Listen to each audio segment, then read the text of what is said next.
ಆಚಿ ಮಸಾಲ. ಎಂತ ಅಡಿಗೆಯ ರುಚಿಯಾಗೋ ರಹಸ್ಯವು 20 ರೂಪಾಯಿ. ರೇಣುಕಾಸ್ವಾಮಿ ಕೊಲೆ ಪ್ರಕರಣಕ್ಕೆ ಸಂಬಂಧಪಟ್ಟಂತೆ ಜೈಲಲ್ಲಿರುವಂತಹ ದರ್ಶನ್ಗೆ ಪ್ರತಿನಿತ್ಯ ಕೂಡ ಫುಲ್ ಟೆನ್ಷನ್ನೇ. ಕಾರಣ ಇತ್ತೀಚೆಗೆ ಮಾಫಿ ಸಾಕ್ಷಿ ಆಗ್ತೀನಿ ಅಂತ ಪ್ರದೋಷ್ ಆಪ್ತ ಸ್ನೇಹಿತನೇ ಮುಂದೆ ಬಂದಿರೋದ್ರಿಂದ, ಸಾಕ್ಷಿ ಹೇಳ್ತಾ ಇರೋದ್ರಿಂದ ಸಹಜವಾಗಿ ಟೆನ್ಷನ್ ಇದೆ. ಜೈಲಲ್ಲಿರುವಂತಹ ದರ್ಶನ್ಗೆ ಟೆನ್ಷನ್ ಜಾಸ್ತಿ ಆಗ್ತಾ ಇದೆ ದಿನ ಕಳೆದಂತೆ. ಜೊತೆಗಿದ್ದ ದೋಸ್ತಿನಿಂದಲೇ ದಾಸನಿಗೆ ಸಂಕಷ್ಟನ.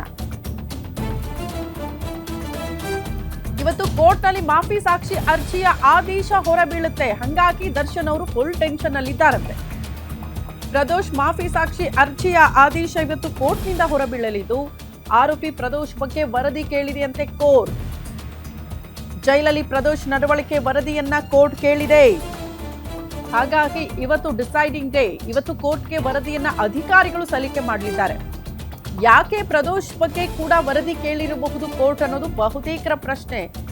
ಪ್ರದೋಷ್ ಇಂಟೆನ್ಷನ್ ಏನು ಮಾಫಿ ಸಾಕ್ಷಿ ಆಗೋದಕ್ಕೆ ಮುಂದೆ ಬಂದಿರೋದಕ್ಕೆ ಅಂತ.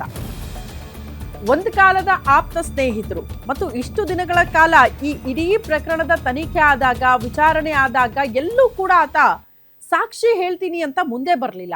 ಆದ್ರೆ ಇದ್ದಕ್ಕಿದ್ದಂತೆ ಆತ ಸಾಕ್ಷಿ ಆಗ್ತೀನಿ ಅಂತ ಮುಂದೆ ಬಂದಿರೋದಕ್ಕೆ ಕಾರಣ ಏನು? ಆತನ ಉದ್ದೇಶ ಏನು? ಜೈಲಲ್ಲಿ ಇಬ್ಬರ ಮಧ್ಯೆ ಆಗಿರೋದೇನು? ಗಲಾಟೆ ಆಯ್ತು, ಮನಸ್ತಾಪ ಇತ್ತು ಅಂತ ಹೇಳಲಾಗ್ತಾ ಇದೆಯಲ್ಲ, ಆ ವೈಷಮ್ಯದಿಂದ ಬಂದು ಆತನನ್ನ ಈ ಕೇಸಲ್ಲಿ ಫಿಟ್ ಮಾಡಬೇಕು ಅನ್ನೋ ಕಾರಣಕ್ಕೆ ಮಾಫಿ ಸಾಕ್ಷಿ ಆಗ್ತೀನಿ ಅಂತ ಈತ ಮುಂದೆ ಬಂದ.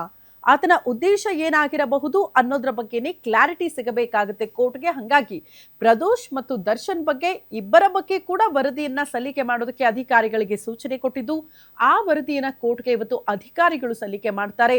ಇದನ್ನ ನೋಡಿದಂತಹ ಕೋರ್ಟ್ ಇವತ್ತು ಯಾವ ರೀತಿಯ ಆದೇಶವನ್ನ ಕೊಡಬಹುದು ಅನ್ನೋದೇ ಸದ್ಯ ಇರುವಂತಹ ಪ್ರಶ್ನೆ.